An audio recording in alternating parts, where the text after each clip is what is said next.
Hello and welcome dear students. अगर आपने आज तक कोई भी ऑनलाइन एग्जाम नहीं दिया है, आपको नहीं पता कि कंप्यूटर किस तरह से चलाया जाता है, तो कोई दिक्कत वाली बात नहीं है। मैं आपको यहाँ पर पूरा स्टेप बाय स्टेप बताने वाला हूँ कि आप ऑनलाइन एग्जाम किस तरह से देंगे। यहाँ पर आप सारी चीज़ें अगर पहले से सीख लेंगे तो आपको एग्जाम के अंदर कोई भी किसी तरह की घबराहट नहीं होगी और आप अपना एग्जाम अच्छे से कर पाएंगे। इसके साथ ही साथ आपको यहाँ पर मैं कुछ चीज़ें बताऊँगा कि क्या गलतियाँ हैं जो आपको वहाँ पर नहीं करनी है, जिससे आपका एग्जाम खराब भी हो सकता है। तो चलिए बिना टाइम गवाए वीडियो को शुरू करते हैं।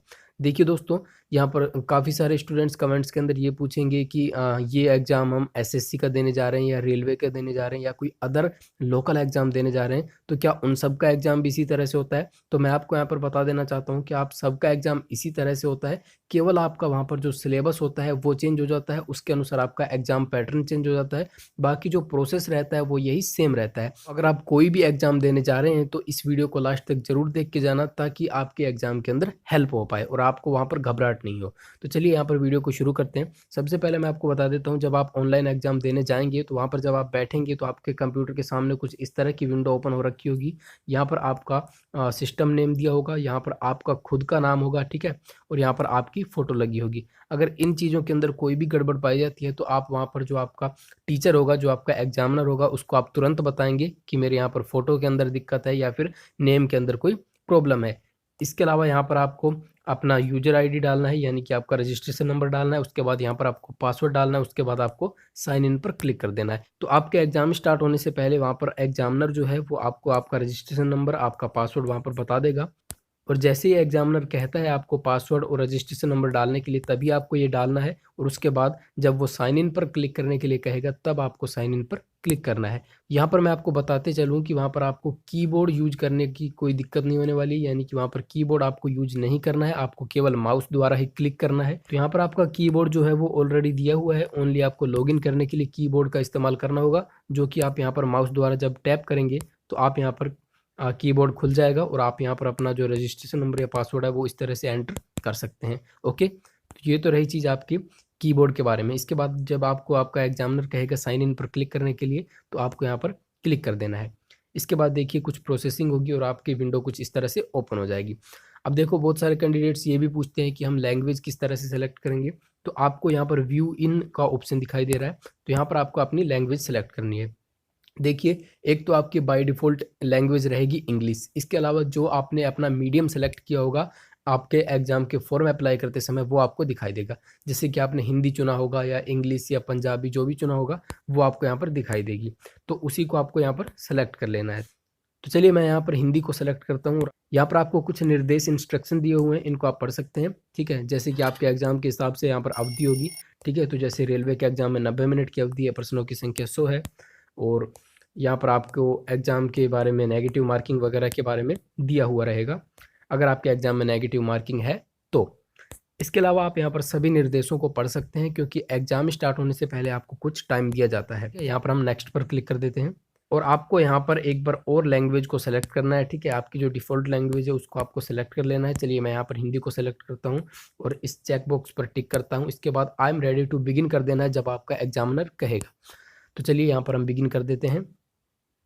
तो इस तरह से आपका जो एग्ज़ाम है वो स्टार्ट हो जाएगा। आपकी एग्ज़ाम की विंडो यहाँ पर ओपन होगी। सबसे पहले आपको यहाँ पर एग्ज़ाम्स के जो क्वेश्चन है, एग्ज़ाम का जो क्वेश्चन है वो यहाँ पर दिखाई देंगे, ठीक है? तो आप इस तरह से स्क्रॉल कर सकते हैं और किसी भी क्वेश्चन पर पहले या किसी भी क्वेश्चन पर बाद में आप जा सकते हैं। ओके, अगर आपको पहले लास्ट में क्वेश्चन करने हैं तो आप वहाँ पर जा सकते हैं, या फिर आपको स्टार्टिंग से क्वेश्चन करने हैं तो यहाँ पर आप कर सकते हैं।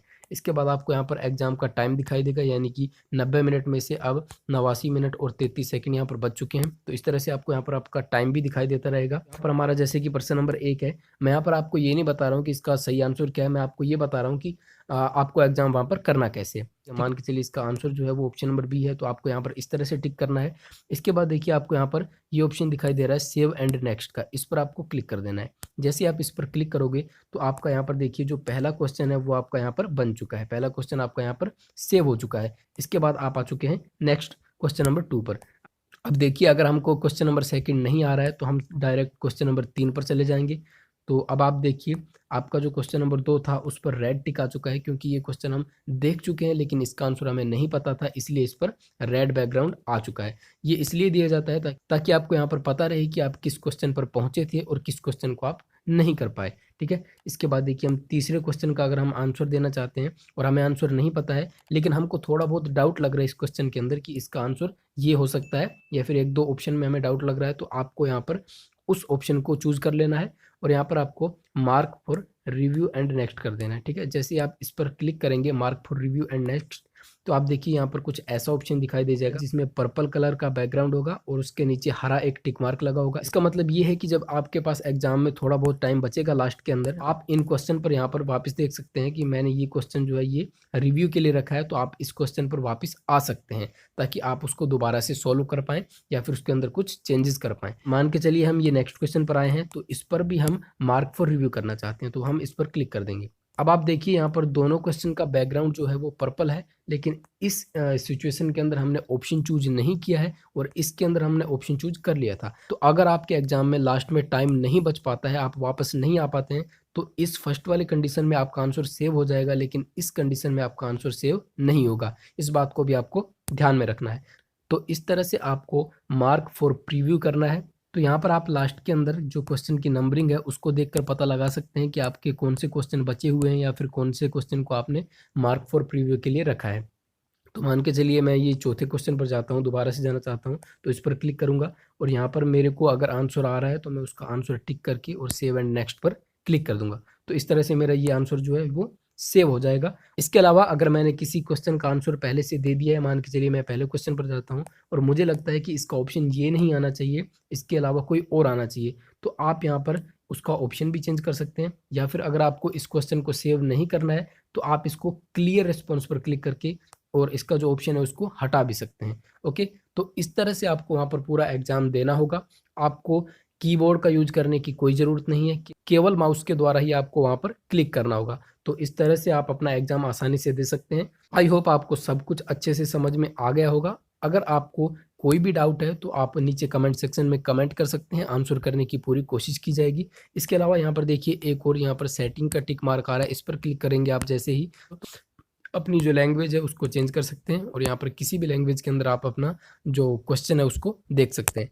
इसके अलावा यहाँ पर आपको यही जो बैकग्राउंड वाले टिक मार्क दिए हुए हैं ये दे रखे हैं कि आपने आंसर किया है तो हरा बैकग्राउंड होगा, आंसर नहीं किया है तो आपका रेड बैकग्राउंड होगा, और अगर आपको क्वेश्चन पर नहीं पहुँच पाए, आपने क्वेश्चन नहीं देखा है, तो आपका जो बैकग्राउंड होगा वो कैसा होगा, सफ़ेद होगा। और इस स्थिति में आपका आंसर सेव नहीं होगा मार्क फॉर रिव्यू में, और इस स्थिति के अंदर आपका आंसर ऑटोमेटिक सेव हो जाएगा अगर आप वापस नहीं आ पाते हैं क्वेश्चन को करने के लिए। ठीक है, तो इस तरह से आप क्वेश्चन को मार्क फॉर रिव्यू के लिए भी रख सकते हैं। अगर आपको किसी क्वेश्चन के अंदर ज़्यादा टाइम लग रहा है तो आप उसको लास्ट में रिटर्न होकर सॉल्व कर सकते हैं। ठीक है, तो इस तरह से जब आपका यहाँ पर एग्जाम का टाइम खत्म हो जाएगा तो ऑटोमेटिक ही आपका यहाँ पर जो सबमिट है वो हो जाएगा, या फिर आपके पास टाइम बच रहा है तो आप खुद भी सबमिट कर सकते हैं, अदरवाइज कोई दिक्कत नहीं है। आपका एग्जाम का टाइम जब खत्म होगा तो ऑटोमेटिक यहाँ पर सबमिट पर क्लिक हो जाएगा। तो इस तरह से दोस्तों आप कोई भी ऑनलाइन एग्जाम बड़ी आसानी से दे सकते हैं। अगर आप किसी भी तरह की गवर्नमेंट जॉब की तैयारी कर रहे हैं, कंपटीशन एग्जाम की तैयारी कर रहे हैं, तो आप हमारे चैनल को सब्सक्राइब करके बेल आइकन को प्रेस कर सकते हैं ऐसे ही एजुकेशनल वीडियोस पाते रहने के लिए। मिलेंगे नेक्स्ट वीडियो में, टिल देन बाय एंड जय हिंद।